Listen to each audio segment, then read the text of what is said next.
Standar pendidikan tinggi selalu dijaga dengan ketat untuk memastikan kualitas. Namun, apa yang terjadi ketika jurnal discontinue justru digunakan untuk mengajukan jabatan fungsional? Apakah ini tanda penurunan standar atau ada maksud lain di balik perubahan ini?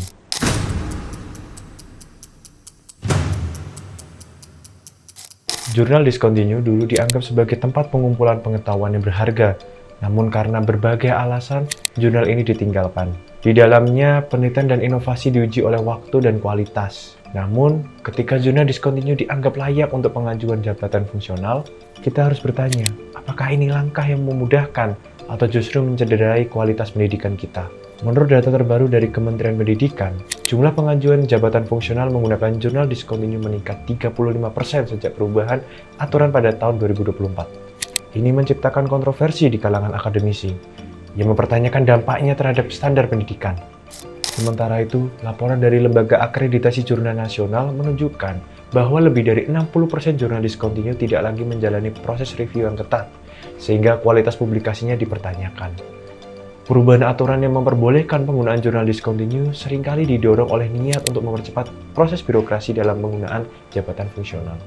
Namun, keputusan ini berpotensi menurunkan kualitas penelitian dan akademik yang telah lama dibangun dengan susah payah. Standar yang dulu tinggi kini semakin dipertanyakan. Ketika standar diturunkan, kualitas pendidikan tinggi kita berada dalam bahaya.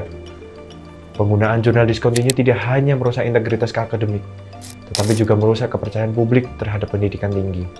Dimulai dengan penelitian sebelumnya menjadi rujukan, kini terancam tidak diakui, serta dosen yang seharusnya menjadi panutan intelektual justru berisiko menjadi bagian dari sistem yang semakin permisif. Perubahan ini menuai pro dan kontra. Di satu sisi, ada yang berargumen bahwa ini memberikan kemudahan bagi dosen muda untuk mencapai jabatan fungsional. Namun di sisi lain, kekhawatiran muncul tentang penurunan standar akademik dan resiko merusak reputasi pendidikan tinggi Indonesia di mata dunia. Untuk mengatasi dilema ini, perlu adanya pendekatan yang seimbang. Ada solusi yang bisa ditempuh. Pertama, meningkatkan akses dosen ke jurnal berkualitas melalui kerjasama internasional. Kedua, memperkuat sistem review dan akreditasi jurnal lokal agar tetap kompetitif dan terjamin kualitasnya. Lalu, apakah perubahan ini benar-benar langkah yang bijak? Atau apakah sedang mengandaikan masa depan pendidikan tinggi demi proses yang lebih cepat dan mudah? Kita perlu menjaga kualitas dan integritas untuk memastikan pendidikan tetap menjadi pilar kemajuan bangsa. Mari kita bersama-sama memperjuangkan standar yang lebih baik dalam pendidikan. Kebijakan mempermudah tidak boleh mengorbankan kualitas. Ini bukan hanya soal aturan, tetapi juga tentang masa depan generasi yang akan datang.